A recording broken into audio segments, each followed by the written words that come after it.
then that defeats the entire purpose of the independence that we have been advocating for, that the office deserves. And what does that do to the office itself, the people in the office? Because at that point, will you be able to independently do your job? That would be the difficulty.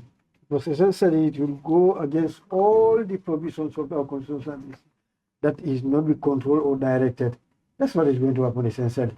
It means then when you do this, you'll be afraid that it could be removed by the by the executive. Yeah.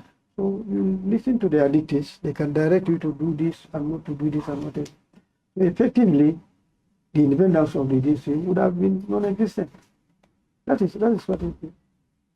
But what would be the reason why the president would want to remove an auditor general just like that? What would be the reason?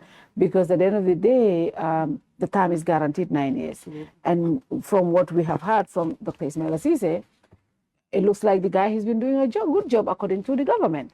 So what would be, what else would have been the reason to the point of forcefully removing him? Because if somebody said respectfully, and that statement was very clear. He said, I respectfully decline the offer. Now, this, that person is telling you, I want to stay here. So if you believe he's been doing a good job, you would have left him there. But the fact that you removed him forcefully, didn't care what the world sees, didn't care, BBC, Al Jazeera, everyone was reporting this, but they didn't care about that. Why do you think they wanted him out so badly? We have to go back to the memory lane. Not long ago, we had the president saying an audit report is a mere opinion. Okay, yeah.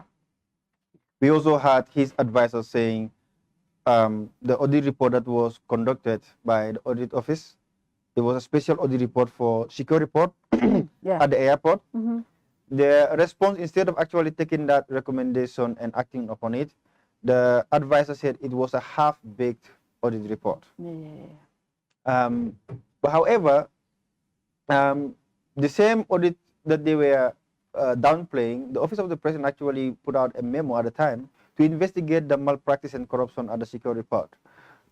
So I think we have an administration that do not take audit reports seriously.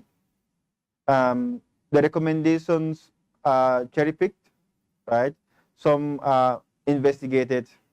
Most of them are actually minor corruption offenses that they will take to court. But the ones that are actually involving ministers, or let's say national level public officials, those ones are not actually taken into consideration. Look at the National Assembly report on the Russia oil scandal, implicating high level public officials. Yeah. They downplayed it, right? So how many more reports will they downplay? Except if it is a report that has to do with their opposition or someone else that they see as a threat, someone else that is insignificant.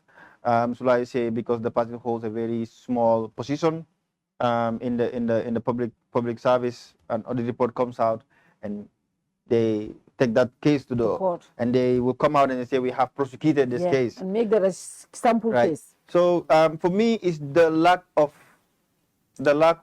will in the Auditor General's report, right? For them, the fact that you have an independent person doing an independent job, doing very well in discharging their legal mandate, that is a threat to their interests. Now, in governance or politics, you have a threat that is standing between you and your interests, you neutralize them.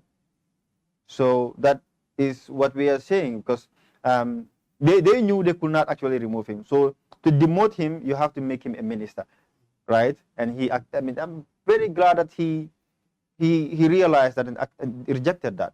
And maybe council, you can help us. You understand these issues more than I do, right? In contract law, when you offer someone as an offer, don't they have the discretion to either accept or reject the offer? But what about verbal acceptance though? Because Dr. Sisi said he accepted he even hugged the president. There are two sides. There are two sides. He accepted and he even hugged the president. The Auditor General said he did not accept the offer verbally or in writing. right? And the office of the president. For me, that is insignificant. For me, the most important thing here is there is no resignation and there is no acceptance, because he made it clear that I did not accept this. But even if he had accepted that, he has to resign for the position to be vacant. None of this has been checked.